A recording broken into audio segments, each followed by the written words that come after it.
កូនចាតែឥឡូវកូនអត់មានស្ងាត់អត់គ្នាចា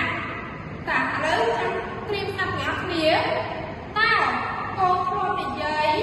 ឬក៏ពិភាក្សាដាក់គ្នាដែរឬទេធ្លាប់ចាគឺធ្លាប់តែឥឡូវបើកូនធ្លាប់តើកូនធ្លាប់និយាយឬក៏ពិភាក្សាគ្នាអំពីអ្វីដែរកូនសួរសុខទុក្ខមិត្តភក្តិចាសួរសុខទុក្ខមិត្តភក្តិតែឥឡូវកូនទាំងអស់គ្នាបានសភៅសិក្សាកូនទំព័រទី41ទាំងអស់គ្នាតែឥឡូវកូនទាំងអស់គ្នានៅឃើញហើយចាឃើញទាំងអស់គ្នាហើយតែឥឡូវកូនឃើញអីខ្លះក្នុងរូបភាពហ្នឹងឃើញដើមឈើឃើញសាលារៀនឃើញសិស្សចាឃើញសិស្ស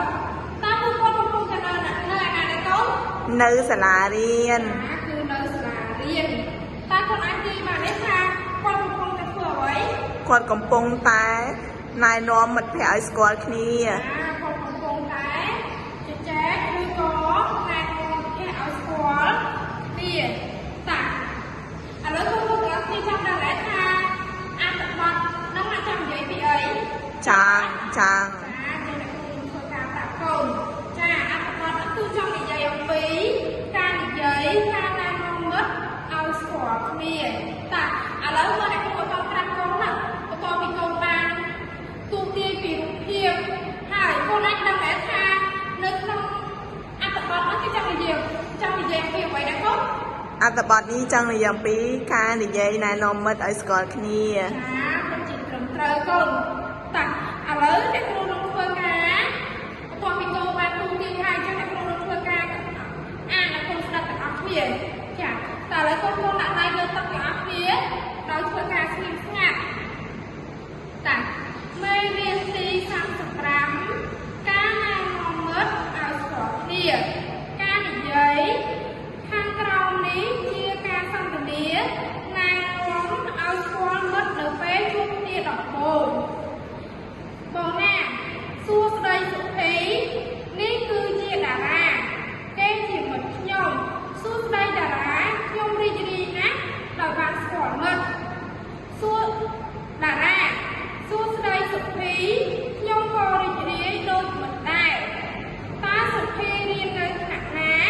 សុភីខ្ញុំរៀនថ្នាក់ទី2កតើឯងសុខសប្បាយនោះទេតារាអរគុណខ្ញុំសុខសប្បាយទេតាឥឡូវកូនស្ដាប់បានទាំងអស់គ្នាអត់បានចាស្ដាប់បានទាំងអស់គ្នាឥឡូវកូនមកចូលអានជាមួយអ្នកគ្រូទាំងអស់គ្នាតាមេរៀនទី35ការណែនាំមិត្តឲ្យស្គាល់គ្នាការនិយាយខាងក្រោមនេះជាការសន្ទនា